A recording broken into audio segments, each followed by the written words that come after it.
मैं उनसे ये कहना चाहती हूँ कि आंगनवाड़ी वर्कर एक बहुत छोटे से मानदेय पे काम करती है और ऐसा काम करती है जो समाज को बढ़ाने का काम है। शिशु मृत्यु दर, मातृ मृत्यु दर, इसको घटाना, जो केवल पोलियो जैसी भयानक बीमारी को देश से भगाने का काम हमारी आंगनवाड़ी वर्कर हेल्परों ने किया है। ये आप लोगों के दिमाग में बात होनी चाहिए। और आज आप जो यहाँ बात करके जा रहे हो, जब तो कोई वो था नहीं जुगाड़ की हम सबूत दे सकें। चौटाला अटल बिहारी प्रधानमंत्री थे और चौटाला हरियाणा में मुख्यमंत्री थे उस टाइम। तो अटल बिहारी जी ने हमारे 500 रुपए बढ़ाए, उससे पहले चौटाला ने भी 500 रुपए बढ़ाए थे, उससे पहले चौटाला ने बढ़ाए थे। उसके बाद अटल बिहारी जी ने घोषणा करी थी सेंटर से। और उसके बाद जो नजारा था वो देखने का था कि ये कह के चौटाला ने हमारे 500 रुपए में था 300 रुपए का एरियर समेत पैसे काट लिए थे हमारे, कि ये क्या है, ये आफतबाड़ी है, इसे तो ये 200 ही रुपए बतेरे। तो साथियों, ऐसा काम मत कर देना, नहीं तो जहां चौटाला है नहीं वो पार्टी वहीं जागी। अब मातृ शक्ति है, ये मातृ शक्ति है, ये मातृ शक्ति बना भी सकती है, बिगाड़ भी सकती है। मैं आप लोगों को कहना चाहती हूँ। धन्यवाद। याद रखियो, बीजेपी की सरकार को हराने के लिए पूरे हरियाणा के अंदर नहीं, पूरे देश के अंदर बीजेपी की सरकार को सबक सिखाने के लिए ये मांग पत्र इंडिया गठबंधन के लोगों को, कांग्रेस के प्रत्याशी को करनाल से मांग पत्र दिया गया। ये छोटी बात को नहीं है, हम तो खट्टन तभी कहा और नया मुख्यमंत्री बनकाया, वोट उसकी भी पड़ेगी 25 तारीख में। मांग पत्र ले ले, अनियासे पर्चे पड़ेंगे, जिंदगी में बोया नहीं जमेगा। बीजेपी सरकार कैसा काम करके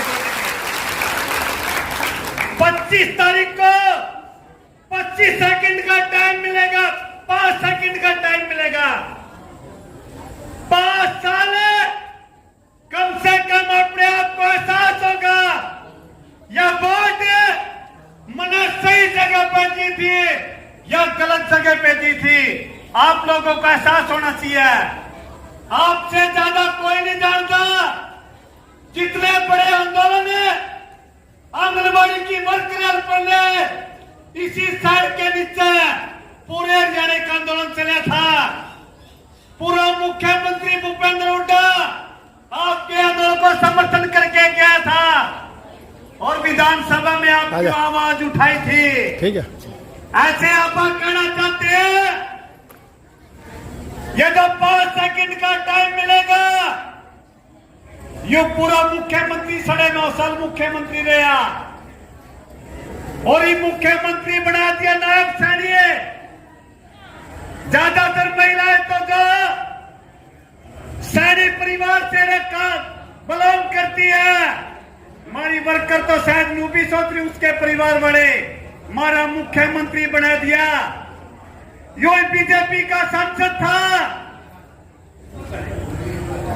कुरुक्षेत्र से, जब आप आंगनबाड़ी की वर्कर बोले जब पंचकुला जाने के लिए एक गाड़ी करके पलवल से लेकर फरीदाबाद से लेकर डबवाड़ी से पंचकुला की तरफ कूच करे थे। पूरे हरियाणा के अंदर यह सारी पुलिस आंगनबाड़ी की वर्कर को रोकने के लिए बनाई थी। यह बात भी याद रखना, जो लाठी गोली जो वर्कर और हेल्पर जो इतनी बड़ी संख्या में यहाँ पहुंचे हैं, मैं आपका CITU की ओर से और अपनी यूनियन जो है anganwadi worker helper union Haryana, उसका इंचार्ज होने के नाते आपका बहुत बहुत धन्यवाद करता हूं, आपका बहुत बहुत स्वागत करता हूं सभा के अंदर। हम इकट्ठा हुए हैं, लड़ाई ना अपन पहले छोटी और ना लड़ाई आगे कम होनी, इस बात को हम समझते हैं। कोई भी सरकार रही हो, कोई भी पार्टी का राज आया हो, हमेशा हमारे डंडे, हमारे झंडे अरियो त्रिपाल और या दरी, अपनी दरी कभी भी लिपट के दफ्तर में नहीं रही, अपन हमेशा से आंदोलन में रहे। और ये सही बात हमारी प्रधान ने, जो रूपा राणा राज्य की भी प्रधान है यूनियन की और हमारे जिले की भी प्रधान है, उन्होंने बड़े स्पष्ट तौर पर कहा है कि भाई वायदे तो पहले वाले भी किया करते, लेकिन एक बात देख लो, वायदे पूरे नहीं किए तो वही हाल बनाएगा जो पुराने वाला का हाल हो रहा है। ये ठीक बात है। आज आप यहां इकट्ठे किस बात को लेके हुए? दो मसले हैं जिनको लेकर आप इकट्ठे हुए हैं।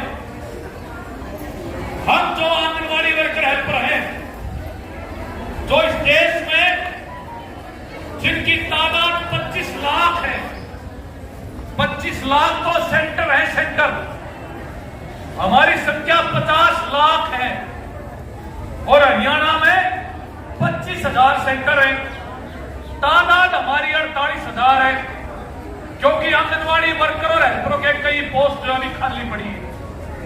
हमारे यहां पर कई हमारी आंगनवाड़ी की वर्कर बैठी हुई है जिनके पास हेल्पर नहीं है कई साल से। मैं गलत तो नहीं कह रहा, हेल्पर नहीं है, कई जगह पर जो है वर्कर नहीं है, यह स्थिति है। और जहां वर्कर नहीं है वहां पर हमारी पड़ोस की जो वर्कर है उसको उसका चार्ज दे रखा है, और चार्ज के नाम पे कितना पैसा मिलता है? कितना मिलता है? 250 रुपये, वो भी नहीं मिलते। मतलब कायदे से होना क्या चाहिए?